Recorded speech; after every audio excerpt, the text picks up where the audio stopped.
as Mike said, I've been invited to discuss who's eligible for coverage under the State Employee Health Plan, and then to go through the administrative provisions of the coverage for ASD.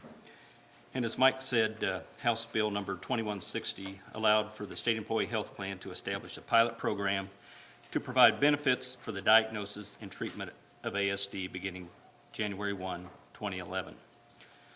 So I'll start out, and I've got that right here in front of me. Who's eligible for coverage on the State Employee Health Plan?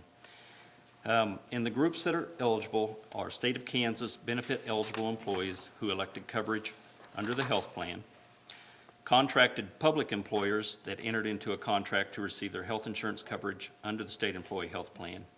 And some of these groups include USDs, cities, counties, townships, public hospitals, community mental health centers, and there are others, but that's to name a few.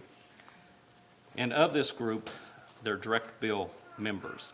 And what that means is they're retirees, they're employees that may be on leave without pay, COBRA participants. So of those groups, then members from there that are under the age of 19 who have a diagnosis of ASD are eligible for benefits under the pilot program. And as we started this process, we had an opportunity to visit with members of the provider community, insurance industry, and others. And we had several ideas and opinions during this process, which helped in the drafting the ASD benefit coverage. And some of you are in attendance tonight, and I would like to thank you for your time and contributions to that effort. Very much appreciated. So I want to begin by going through the summary of administrative provisions for autism coverage for State Employee Health Plan members by going through some of the definitions. And I think in your packets that you received, you have a copy of the provisions for the autism coverage. But our first definition, autism spectrum disorder, the following disorders within the autism spectrum: autistic disorder, Asperger's syndrome, and pervasive developmental disorder not otherwise specified. Our next is comprehensive assessment, which is a completion by an appropriate professional and submission of the following results, which is a Vinland 2 survey, a neurological evaluation by a medical doctor to rule out primary neurological disorder, a lead poisoning assessment, a speech assessment to rule out primary speech disorder, a hearing assessment to rule out primary hearing disorder, a DSM-4 diagnostic criteria, and an assessment by one of the following, and there's a list of about 15 different assessments, but just to name a couple, there's Autism Diagnostic Observation Scale and Autism Diagnostic Interview, just for a couple. And there's an optional on here. We had input both ways for IQ testing, so that is an option. It will be up to the provider to make that determination if they want to include that or not in the assessment, but we wanted to include it for those that wanted to use that specific test. Periodic assessment is an evaluation that shows an assessment of improvement in the individual based upon the diagnosis and approved treatment plan. And timing of the periodic assessment is based upon the treatment plan, but needs to occur no less than at 6-month intervals. And a Vinland 2 survey, which is an annual basis, and then again the IQ test, which is optional.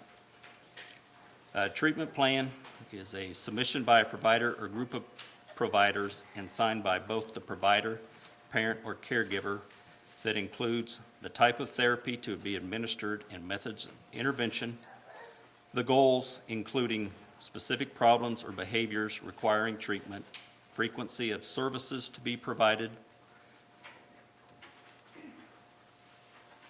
The screen went dark here.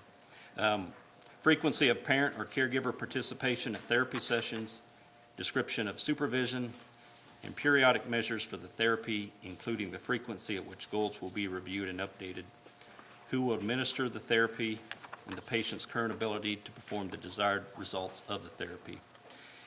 Now, the cost to prepare the treatment plan is an eligible service for reimbursement under the benefit.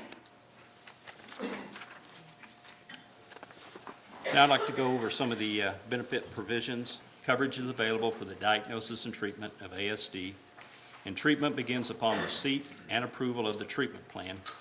And we have confirmed with the plan administrators that these requests will be handled in a timely manner. And for newly diagnosed members, a comprehensive assessment needs to be completed within 90 days of the start of the treatment. And if a member has already been diagnosed with autism, the comprehensive assessment is not required. A treatment plan does need to be submitted and approved.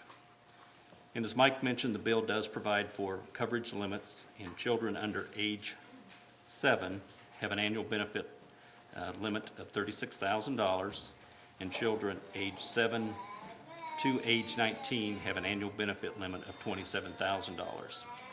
And then all services are subject to the applicable deductible, co-insurance, and co-payment arrangements of the health plan.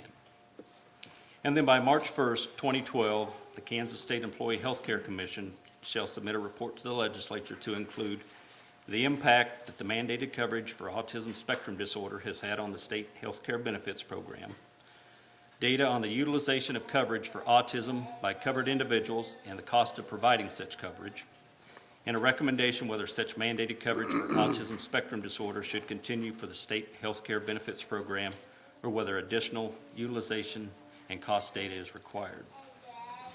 And as Mike said, there will be time for questions at the end of the program. So at this time, I'd like to thank you for the opportunity to review who is eligible and to review the administrative provisions. Thank you.